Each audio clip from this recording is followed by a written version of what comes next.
Speaking moistly. Speaking moistly. Keep 2 meters apart. Speaking moistly. Oh, I was supposed to be on the downbeat. Oh well. Anyway, it doesn't matter. Welcome to Speaking Moistly. Thank you for joining us. Today, my guest host is Greg. Nice to see you, Greg. How are you?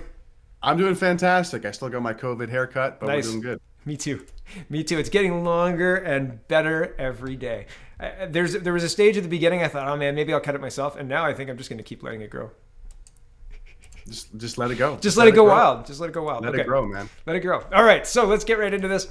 This is basically going to be a companion episode to the show that I did earlier today. I talked about basically the same stories, but that's okay. I think the stories bear discussion, and these kind of things that are happening in our country are strange and weird, and you wouldn't expect this to happen in Canada, but they are.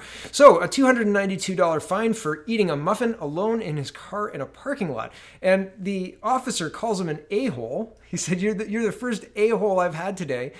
So the interaction is basically the bylaw officer or the RC, I think he's an RCMP officer, and I went through this on my show too. RCMP officer approaches the car and starts to give him a $292 ticket. Says, you're trespassing. You can't come back again today. If you come back again, then you'll be trespassing, and I'll give you another ticket. And they can go up to $10,000.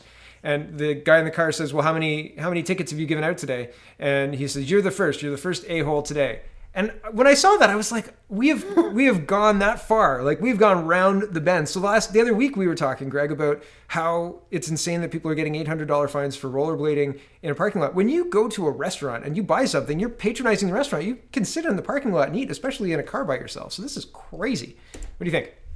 This is absolutely crazy. And what really grinds my gears, this video, the fact that this has been publicized, it's through Rebel Media. Yep. I highly doubt we're going to see this on CBC. I highly doubt we're going to see this on a mainstream media outlet talking about this fine. Right. And to me, that is what really pisses me off. Well, because you know, there's always, oh yeah, you watch Rebel Media, that's crazy. And it's like, well, this is actually happening in our country more and more now. And yeah.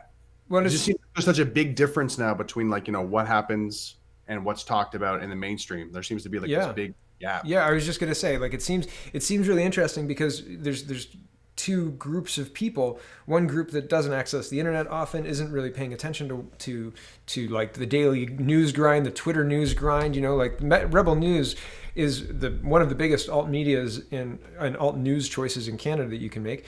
But there's still.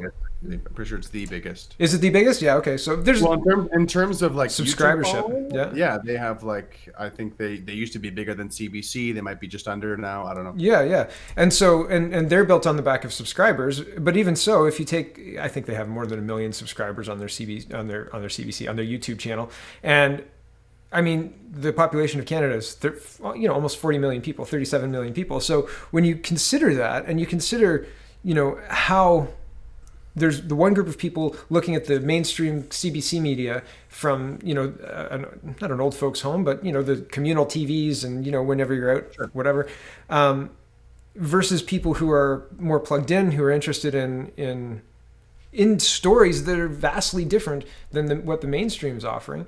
There is no representation on the mainstream of stories like this. And it would almost, if there was representation, it would almost, I would expect it to be shaming the person in the car and not saying this is not the country that we want, never mind where we should be in the middle of a pandemic like this. Can you imagine hearing about this story a year ago?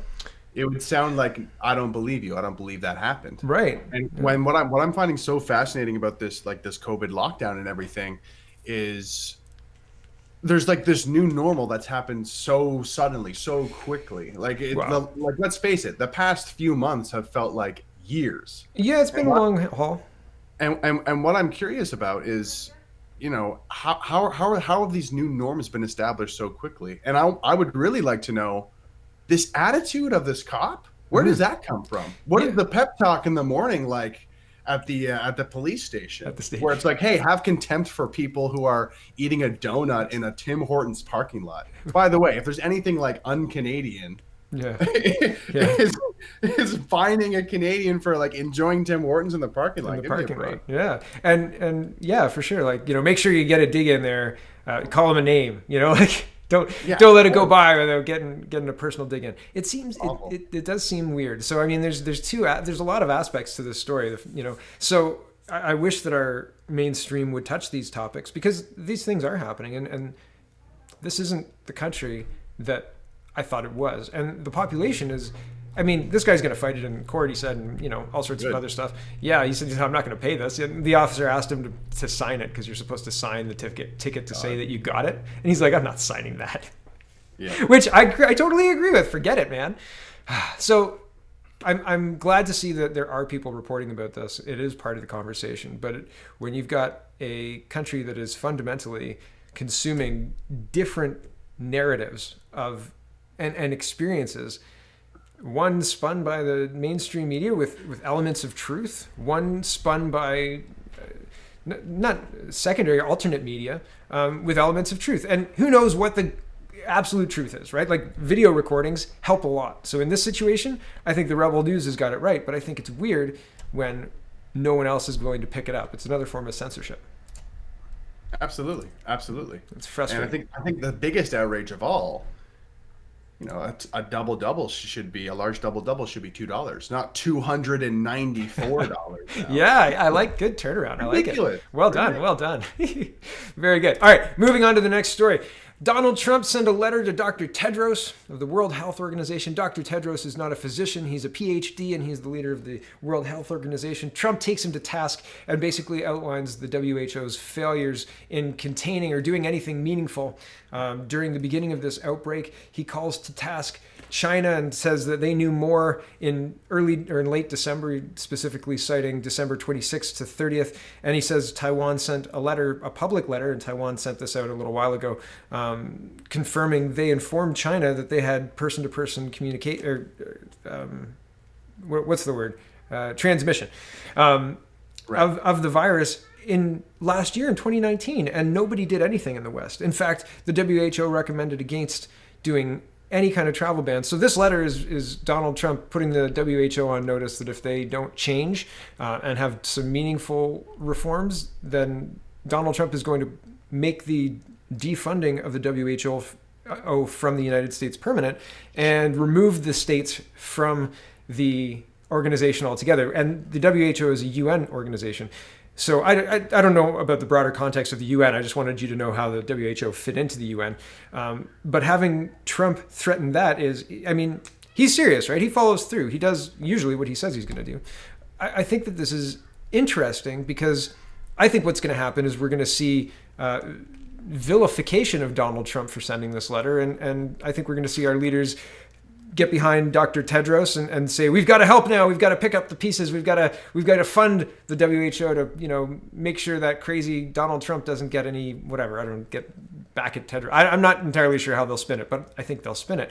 So Greg, what do you think? Like, I think it's interesting to see a leader. I think it's interesting to see somebody who can put together coherent, like, these are the issues that, like, you were responsible for all these things, and this is what you didn't do. And this is what my country, under my leadership, is going to do in response to that. I haven't seen anything. Do you remember the Iran black box? I haven't seen anything about anyone.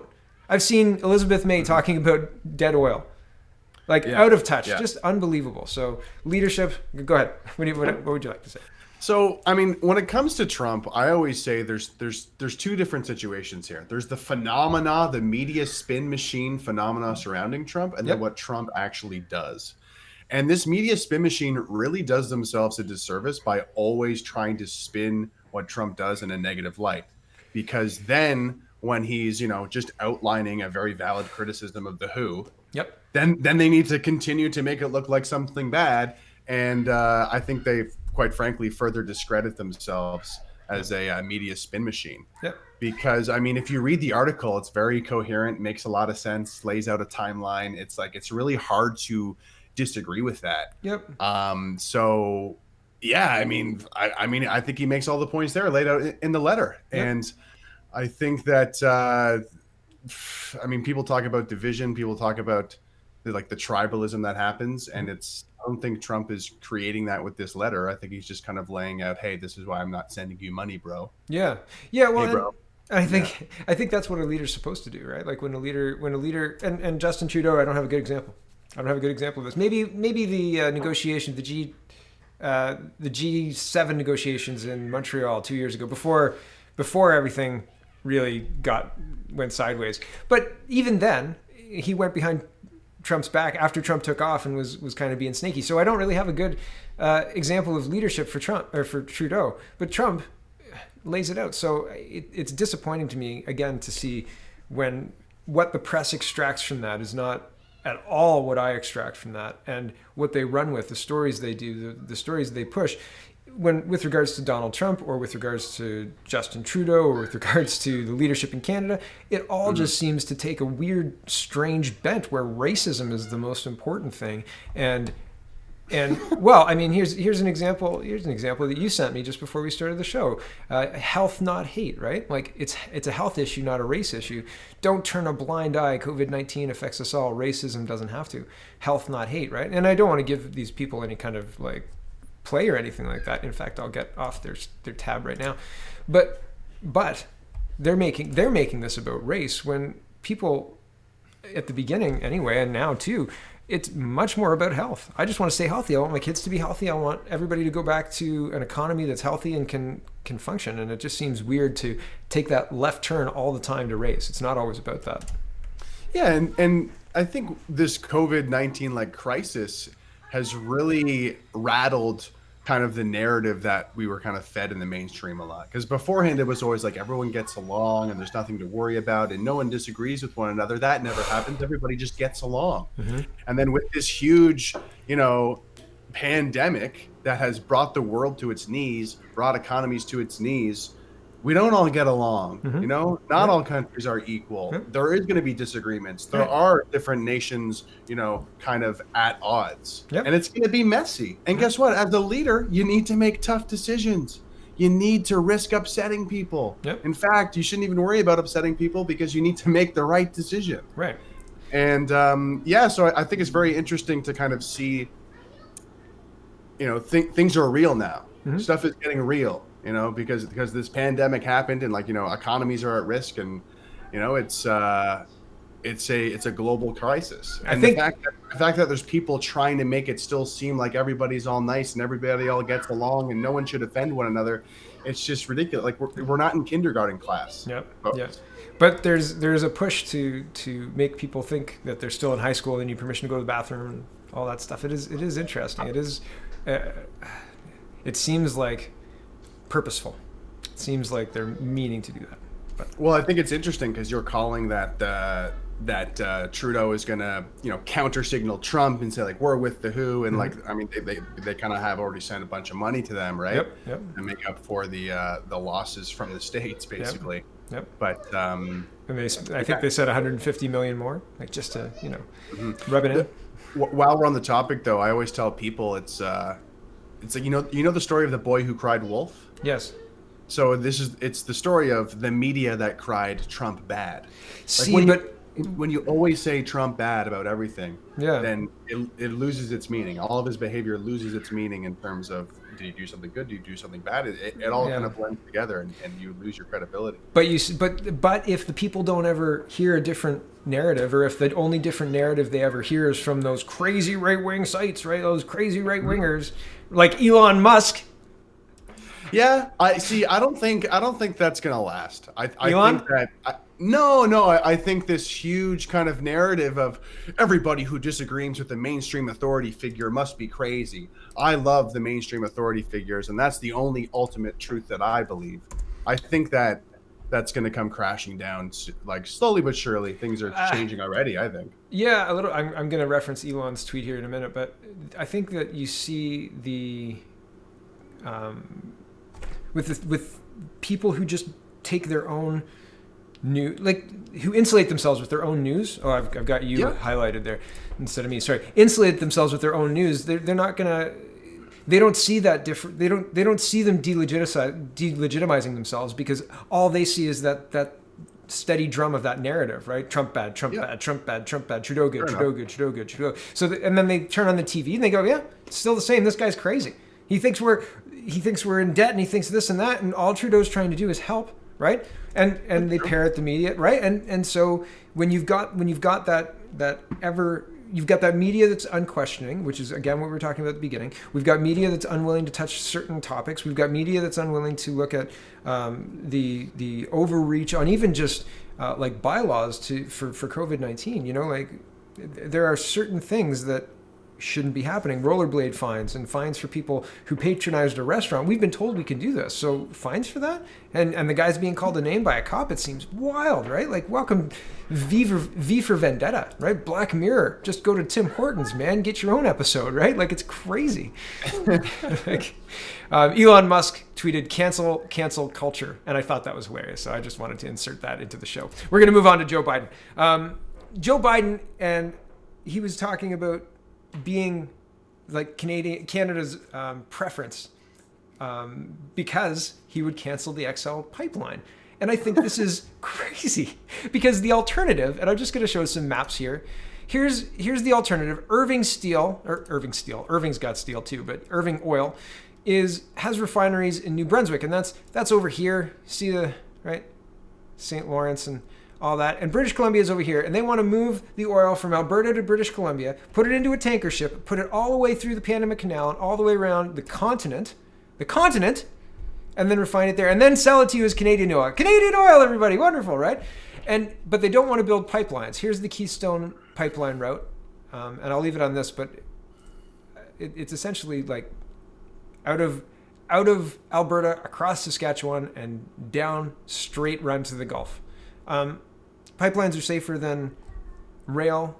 Pipelines are safer than shipping it, as far as I understand it. But I could be wrong on the shipping thing. Maybe they're equal or whatever. But does it make sense to spend all that money when you can spend it once and put a pipeline in across the country and move the oil meaningfully? In the era of COVID-19, in the era of, buy Canadian, Trudeau himself said buy Canadian. What in the world are we doing shipping oil around the continent when we own all the land? We can put in a pipeline, a safe pipeline, have the ability to rapidly deploy if there's a leak, have the ability, put shutoffs if you want. We can make it as safe as we want. It's Canada. We can do what we like. But the idea of oil not being used in the short or long or medium term, it's folly, as the Planet of the Humans documentary so eloquently pointed out. They go kind of crazy on the population thing, though. They're wrong on that, I think. Yeah. But, I just feel like so much of the mainstream conversation surrounding oil and energy is such a charade. It's this weird charade where these politicians kind of do this balancing act where they're against oil, even though they clearly know that it's the crude oil on the stock market, that's not going to stop anytime soon. The use for oil is not going to stop anytime soon. We know this. Yep. Any economist knows this. Any politician knows this. So they do this thing where they continue to counter signal oil, but they're still making decisions to basically, You know what it reminds me of? It reminds me of in the 90s when Bill Clinton said, of course we don't let illegal immigrants in. And then Hillary Clinton said, of course we don't do that. That's crazy. We wouldn't open the borders. That's nuts. And then Barack Obama and Bush, it was not surprising that he would say, well, yeah, we've got to, strengthen that border. But did he do it? No, right? And then Obama came in. There's footage of Obama saying, we don't let illegals in. We can't do this. Illegals. And then all of a sudden, Trump is the racist. Trump is all this. It's the same argument, though. It goes back to the same thing. Like you say, oh, we're definitely going to we're going to definitely invest in oil, and we want those jobs, and we need the revenue, and blah blah blah, while slowly holding the Alberta oil revenues or the Alberta oil generating revenues under the water until it can't move anymore, right? And then that's done. And then you walk out of the room after you've placated them and they're a husk of their former selves. It's an absolute tragedy, really. It is. And speaking of the gap between the mainstream conversation and what's actually happening, it's horrible what's happened to the industry out there in Alberta. Yep. And it's and honestly, it's a lot of the time it's pushed aside in the mainstream media, and it's really horrible. It's really awful to see, and really demoralizing to everybody out there in Alberta. Yep. But I do want to say what bothers me about this whole. You said that Biden said, "Oh well, we want to work with Canada and not build the pipeline because that's what Canada wants. This reminds me of this thing that Justin Trudeau does all the time and like just annoys the heck out of me, which is whenever he's addressing, he's like, Canadians like this. Canadians love. I speak for all Canadians, and the Canadians feel this way and that way. And every time I see him doing that, I just put another hole in my wall. But what Biden is saying totally plays into that really demented and totally like irrational idea that Justin Trudeau speaks for all of Canada, and he says that they're trying to phase out of oil. Therefore, I am aligned with Canada. And it's just like, okay, let's paint the entire country with one broad brushstroke. Yeah, and well, then, again, once you get into the details of how we're moving oil around, it's just like it doesn't make any sense. No, it's great. It's crazy. It's crazy. I mean, if you had maps and like statistics and of safety and whatever, the problem is you still wouldn't win. They'd be like, well, we're saving the planet. Don't worry about it. And it's like, you can't win. That's the problem. For me, it's like, okay, so we're spending gas to move gas. When would spend less. Like, to me, that's the end of the conversation. I don't know why there needs to be any more. But, I totally agree. Okay, well, I am going to call our conversation there because I think that is a good time to call it. So, thank you very much for joining me this week, Greg. I hope that you can come back again next Tuesday. What do you think? Yeah, it'll be a pleasure. I love to speak moistly with you. Wonderful. I think we've moderated our moist speaking. And thank you for joining us, dear viewer. I'll let our Prime Minister play us out.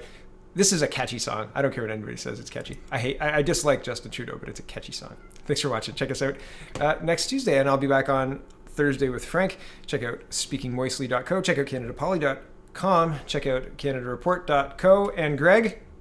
Check out my YouTube channel. Link in the description. I will get the link in the description this time. Send it to me in the chat right now. I'm going to get it right now, yeah. Speaking moistly. Keep 2 meters apart. Speaking moistly. What a terrible image.